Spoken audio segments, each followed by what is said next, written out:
for runs, hits, and extra base hits. And Robert, you said it, these guys leading the way. Look at this, 4 RBI each for Yandy Diaz and Junior Caminero. And those junior home runs are crushed. And some of them see why the pitcher's throwing a good pitch. It's not a mistake, and he gets to it. How has he become this kind of hitter at 22 years old? You know, he's just athletically gifted, Lauren. When it comes down to it, he's one of the most unique hitters in the game because he has this combination of being able to have the fastest swing in the game, but extremely flat bat path through the zone. And we're going to talk about Junior Caminero and Yandy Diaz today. And I saw you and Case, D-Row, do a breakdown with Caminero about a month ago.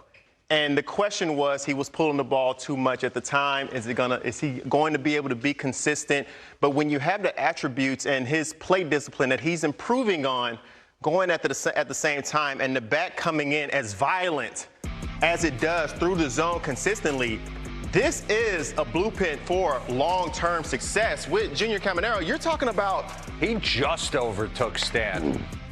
Highest average speed. Stanton's always been a dude on top. Almost 80 miles an hour. So you understand that if you're swinging the bat that fast, there's going to be power associated with it. There's going to be some swing and miss from time to time, potentially. But you think of O'Neal Cruz, Jordan Walker has been taking off like a rocket ship this year. Giancarlo Stanton, one of the best sluggers of this generation. Junior Caminero has continued to get better throughout the last couple years. You're talking about a player who had 45 thumps last year, so you understand. He set a really big bar for himself, but as you watch pitchers attack him, D-Row, I mean, that's 116 miles an hour right there. You watch pitchers attack him, you hope that he chases, you hope he gets himself in trouble, because if he forces you into the zone with the swing that he has, he's coming down flat, long through the zone, he's going to make you pay. He can lead anywhere on the yard. And when I think about his path, D-Row, there's a lot of guys. Were you a flat path guy? I was a flat. I mean, I was top hand coming down through. I would do the drill where you have the high tee behind home plate. Really? I'm trying not to hit the tee. As I'm swinging, I want my path coming in here. I'm not getting here. I was like the opposite. Junior is that guy. We'll see that later in the tape, but when you come in on that path, what you won't struggle with is the high heater. Yeah. You're gonna be able to hit the high heater because you're used to catching everything out in front and your bat's coming in at the top of the zone. Let's run it. And what stands out to me when you see Aaron Judge is on this list too, D-Row. So this is not to say that there's one right way to do things. He does things you can't teach. Oh my gosh. People at home to understand this is a wild horse at the plate. I mean, this is right center. You're talking about pitches above the zone when they come in. Dead central. He does not have to cheat on them. Normally, 95 top of the zone, you have to cheat a little bit. Robbie Ray, we just saw this. Wow. As a pitcher, it's such a fine line. If we pause this real quick. It's such a fine line. And I would see this in center field when you had guys who hit like this, and you saw pitchers who tried to elevate on these hitters. It's like, dude, do not miss. Because if here is not high for him. Yeah. This is barrel. You got to get up here, and then you get so high that he's not chasing. So it almost ends up becoming a waste of a pitch. And then when I pay attention to his numbers, understand, he set a really high bar. 2025, you're talking about 45 home runs. What could he improve on? I'm going to focus on the chase, the whiff. He's chasing a little less, swinging and missing a little less. What ends up happening, the on-base percentage jumps up about 40 points. Walk rates up, which means he's starting to get more dangerous. And a lot of people assumed his 45 home runs had to play because it was George R. Steinbrenner Field that he's playing in last year. How is that going to translate over back to the Trop? He's on pace. Yeah, he's on pace. He's still going to hit power here. 40-plus homers. And when you think about the swing and miss and the fact that he hits the ball so far out in the front, you're normally going to be susceptible to some breaking balls down. But he's still able to catch those. If you don't throw the perfect breaking ball, and he's able to catch it out in front, this ball's jumping. And this is what I was talking to you about, D-Row. If I had a tee behind here, if I had a tee sitting right here, his bat is not going to hit that tee. Yeah. He's not going to hit that tee. He's coming in steep to flat and then through. A lot of hitters, you're going to see that barrel coming in from this angle, and it would hit the top of that bar.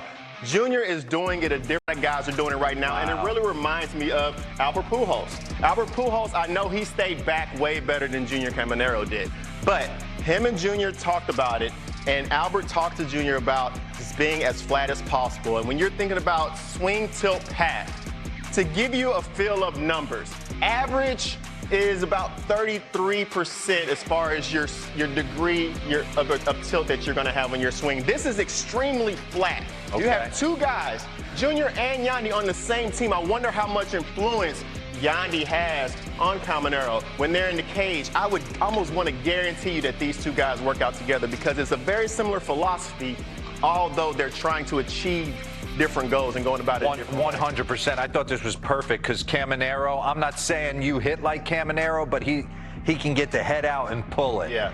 When I watch Yandy Diaz on a nightly basis, I'm basically feel like I was never as good a hitter as Yandy Diaz is, but I had the same exact, so pause this, I had the same exact approach as him. I know how he's going to get pitched, what he's trying to do with it, and I can walk you through it, and it's crazy. It's all stuff I learned watching video with Chipper Jones, and then kind of what's the sinus rhythm to your swing, what do you do well, what do you not do well, what does the pitcher do well, what does he not do well, but bottom line, since 2022, this is one of the better hitters in the game that doesn't get enough love. That's why I think Tampa is in for a really nice season. Caminero's one of the best power hitters in the game. This dude rakes. Aranda rakes. Their pitching staff, their defense, Valade. They're legit. I want to call it Valade Bellotti. Where'd Valade come from? I don't know, but his nickname is the Big all Ring. over the place. And they're doing this. He's got the long hair, but let's stay here, Yandy. I just want to walk you through how I thought as a hitter. All right? Trevor Rogers, pause this for me real quick. The only place Trevor Rogers can go to get Yandy Diaz out, seriously, if he's going good, is he's got to black him in, or elevate up, or it's up to Yandy. And the reason I say that is as a guy looking to go up the middle the other way, when you're a lefty trying to get in and you don't have cut like Lester, Cole Hamels back in the day where they're moving this plate, you don't think he can do it unless it's paint, right? And so you're risky. giving him that. Absolutely. That means I'm on heater, middle away. I can drive it up the middle the other way, and that keeps me on off speed as well. So as long as I get him in the zone, Yandy Diaz should win every battle versus Trevor Rogers. So run this. He's got a 0-2. He doesn't care. He doesn't get that pitch right there, and now it's game on, right? So next time up, he takes his 2-2 changeup, pull side. I said he's going to ambush a heater middle away and hit a rocket to right field to second AB. He comes up to the plate as second AB. He gets a heater middle away and hits a rocket down the right field line. And I'm like, it's 101. Guys who work the ball up the middle the other way. That's what he wants you to do right there. He earned that one right there because he got you up out of there. Yandy will take that. I'll take it. Boom. Give me that shooter. That's perfect for him. Run this. And his eye black is on a whole nother level of eye black. It's like art. Okay, now, what's the one pitch I said, if he's going to get that call, watch Yandy scramble this at bat. And I'm like, Trevor, you got one chance. You go in and you land it, you got him. If you don't, he's going to barrel you up again. He tried to right there. He executes after this pitch, snap, and gets him. Yandy's not even mad. The whole cat and mouse of what you can handle, what you can't handle, and he would go on and have 2 more bullets last night, get 4 knocks, highest slug percentage to the opposite field. He's one of the best in the business of just setting his sights. But, man, I felt like I was having the ABs with him. I was like, Trev, I'll give you here. I'll give it to you. Boom, strike 3. You got it. But I guarantee you can't do that consistently. Small margin for error with both guys. Yeah, Yandy's special. They're a very good team right now. I know everybody will go through their lulls as Nick Martinez and those guys going to stay hot the entire season. That remains to be seen what they do at the deadline. But the Yandys, Aranda, Caminero are as good a middle of the order as there is in the American League. 100%. Right? Absolutely. Absolutely. The pitching keeps rolling like they're rolling, they're going to be trouble. Look at the hard hit rate per swing. Good grief. Juan Soto's a stud. And then you got Yandy, Vladdy, Jordan, Mikel Garcia, and Mookie Betts. So, yeah, really good hitters. Do it differently. Super interesting. Caminero gives you some juice. Yandy gives you the eye black. I know that our colleague Albert Pujols had a big impact on Junior Caminero when he was managing him in the Winter League in the Dominican. So those lessons are paying off. And Yandy Diaz, Lauren, it makes sense that he would be on the hard hit percentage. His arms are huge. He is. That's right. I love that he was pitched to the same way as you. He kind of took us inside. You've never done that before, Dero. That was cool. Good job. Hey, we're just getting started in hour number 2. Still got a lot more show coming up. For me, I'm trying to keep the governor on a little bit. Just that's kind of the guidance that I've been told is like, hey, hold it back. You're going to feel good, but try to keep the reins on a little bit. And then, as you respond well and as you keep bouncing back well from each bullpen session, then you can just kind of go out there and compete. And I think that's the hardest part right now is because I feel really good and I want to, let it go, but been instructed not to. The first thing they said was the recovery will be faster, and then I think I stopped listening after that. I was like, all right, I'm good with it if you're good with it. You trust the doctors. El Josh is the best surgeon in the world, so you just trust those guys to make those decisions, and if he's comfortable with it, I don't see why I wouldn't be comfortable with it. Derek Skubal working his way back. I thought the same thing. Let's go round and around the bases. Stop in Detroit, where Tarek had surgery to remove loose bodies from his arm. As we welcome you back inside, word is Dero, CY, and Robert, he's already throwing. But this was a rotation in Detroit. That opening day seemed full, and now 6 guys on the injured list. How does pitching in Detroit become a strength again, Dero? What level of concern in Detroit is what? Yeah, there's got to be a level of concern, especially because Riley Green's the only one offensively that's hitting the baseball. Torkelson's scuffling. We can't rely on McGonigal to be hot the entire season. It's a long year. But they got to get it done on the mound. And without Skubal, their starters have struggled. Mize threw a nice start since recently coming back from being nicked up, but it puts a lot of pressure on A.J. Hinch in this bullpen.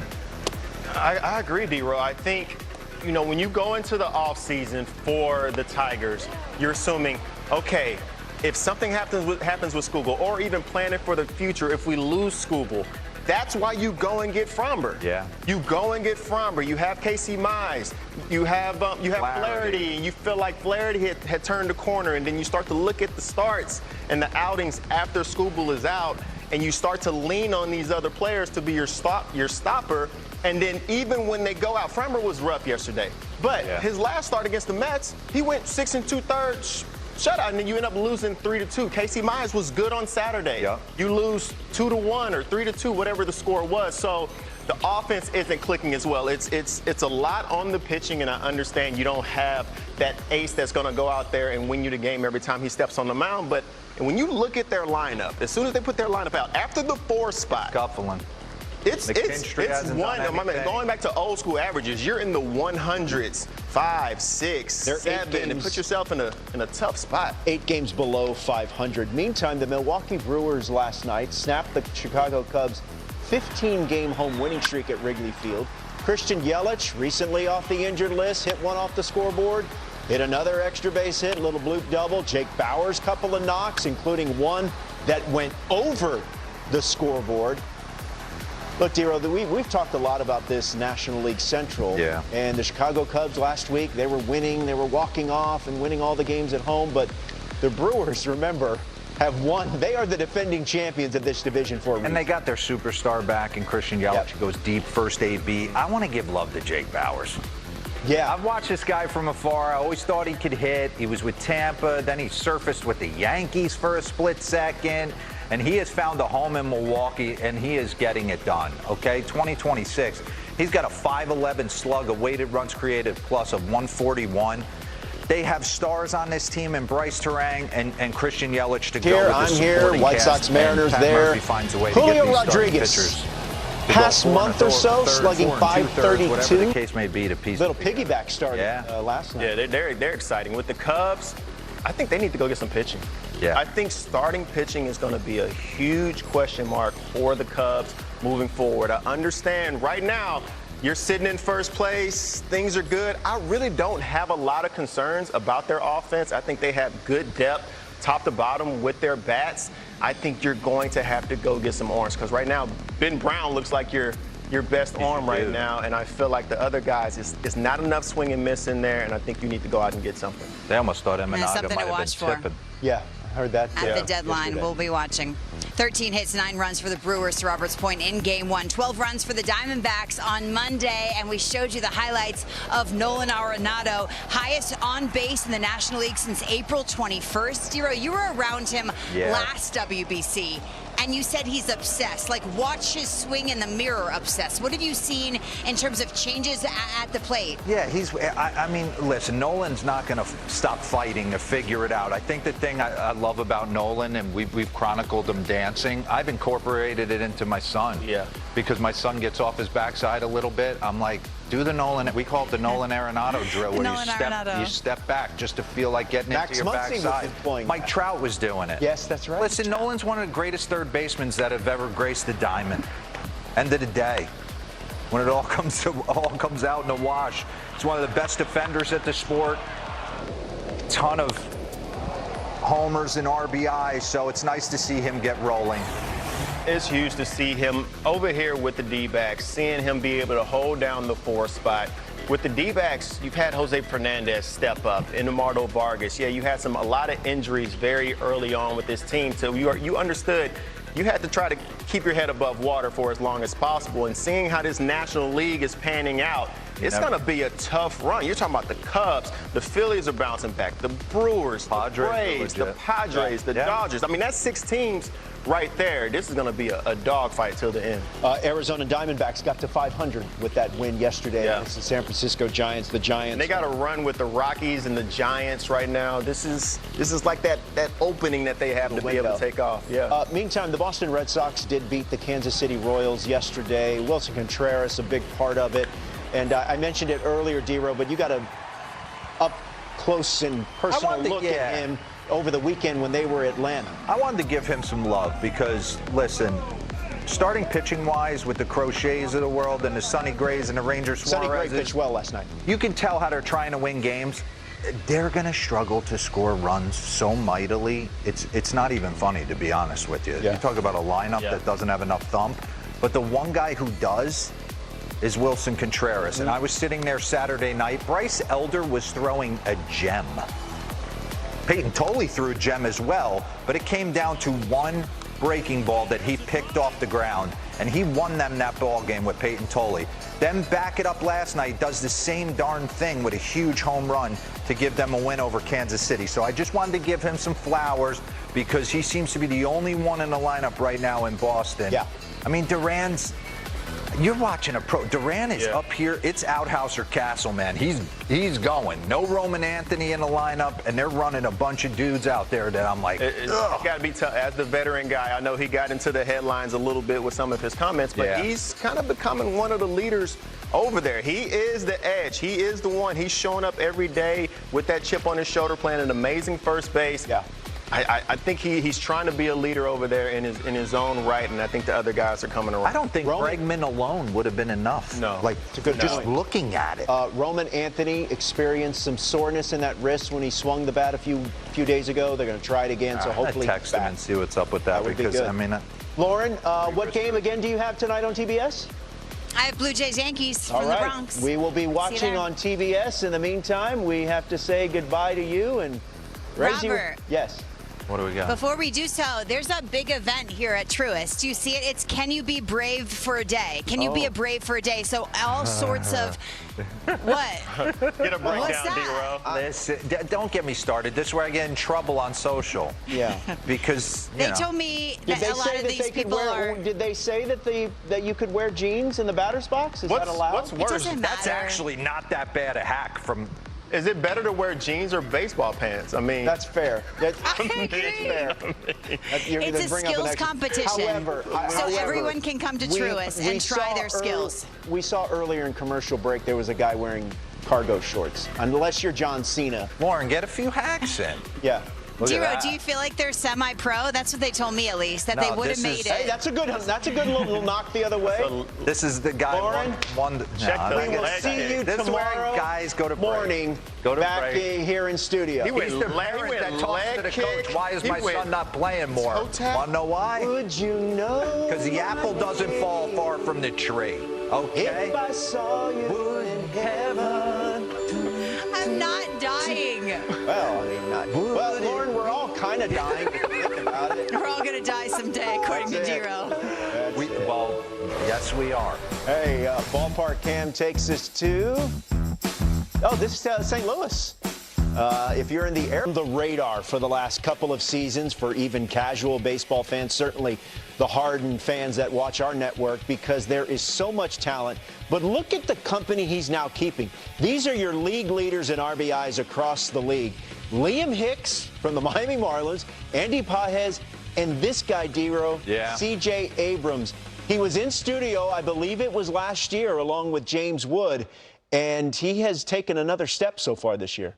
And he talked about, Robert, if you remember, swinging a 34.5-inch, Yes. 33-ounce bat. That's a log. We talked about that. He was swinging James Wood's bats at the time. The only guys that I ever played with that swung bats that heavy were Chipper Jones and Alfonso Soriano. Ooh. So when you see him destroying balls into the second deck at Nats Park, it's one part just crazy talent, and 2 parts, he's using a monster bat with a ton of carry in it. He's very interesting. Like Robert said, he continues to get better. He's got a swag about him. He's going to be mentioned in trade deadline deals this year.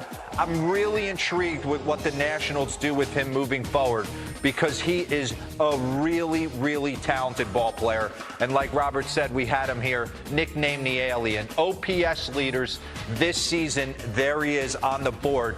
This is total landscape. Now bring it to the position he plays. Give me the shortstop board.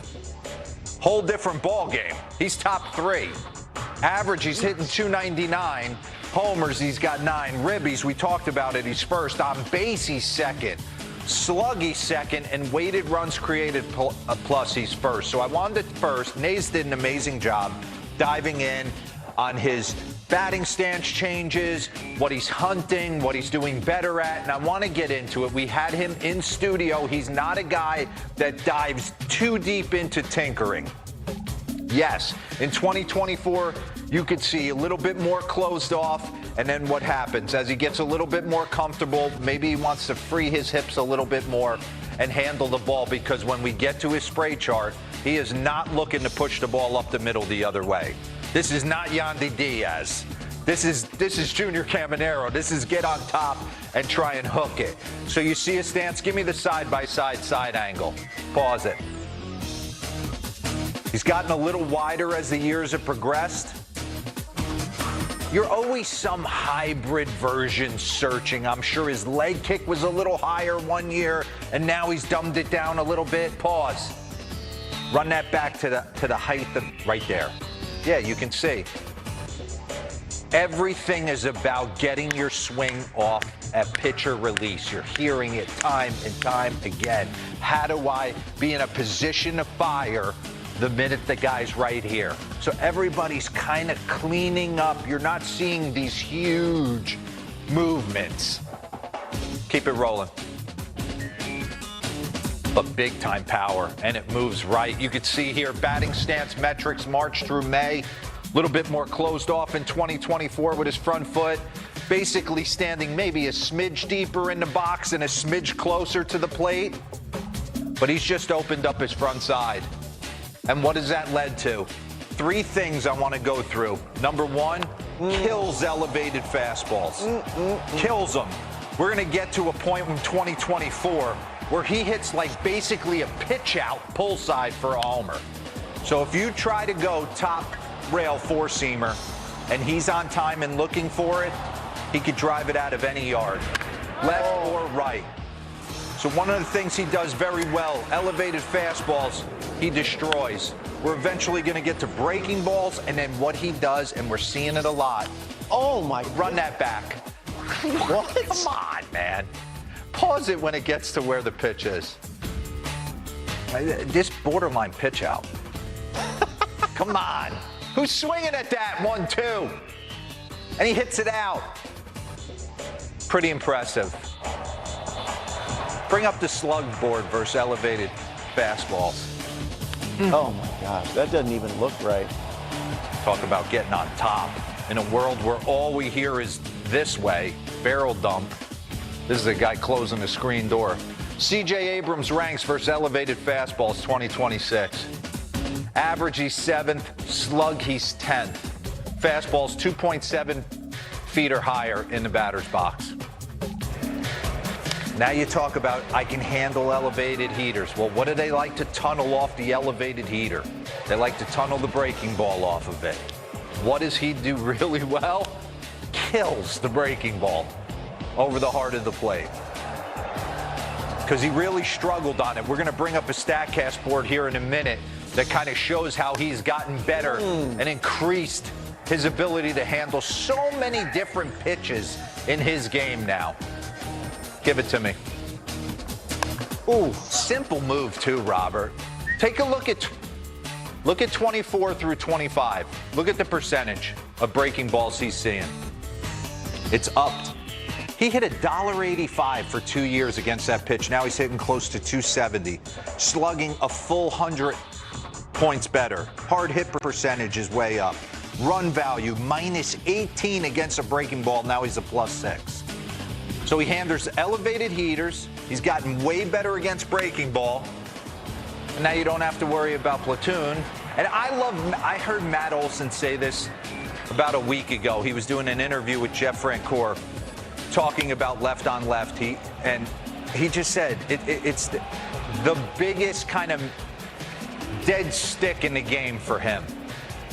He just feels like lefties, if you give them an opportunity to face and hit off left-handed pitchers consistently, it's only going to make them a better hitter.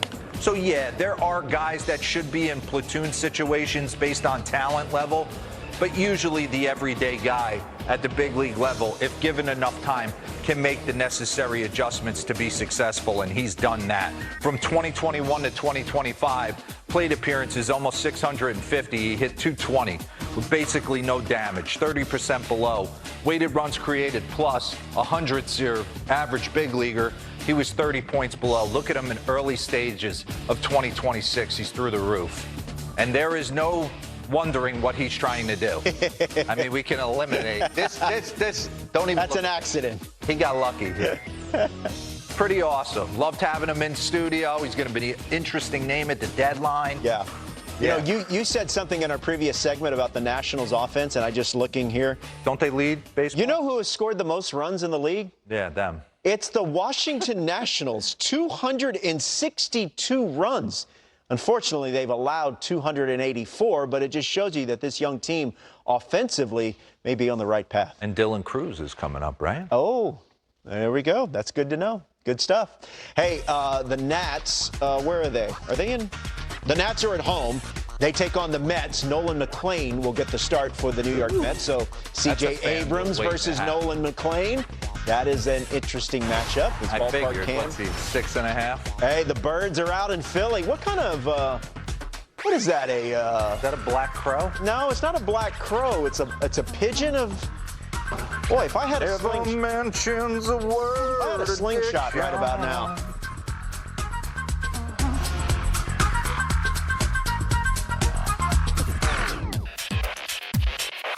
Pitchers are pitching tonight on this board. They're highlighted in yellow. Jacob Misiorowski, highest average four-seam fastball velo among starters this season. He's at the top at almost 100 miles per hour. Chase Burns, who goes for the Cincinnati Reds tonight in Philadelphia, he's checking in at an even 98 miles per hour. And we do have more breaking news. This from Dan Hayes, who sent out this tweet. The Twins are sending Royce Lewis to the minors. He's batting 163, has an OPS of 539.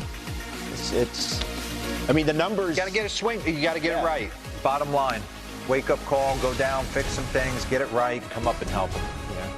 Yeah. He needs to be a dude for them. He has to. Right? So they have to figure this out. Speaking of dudes, there's going to be dudes all over the place on Wednesday and Thursday. We're bringing you The Blue Jays and Yankees, we're going back-to-back showcase games right here on MLB Network. It gets started tomorrow, 7 o'clock Eastern, and on Thursday.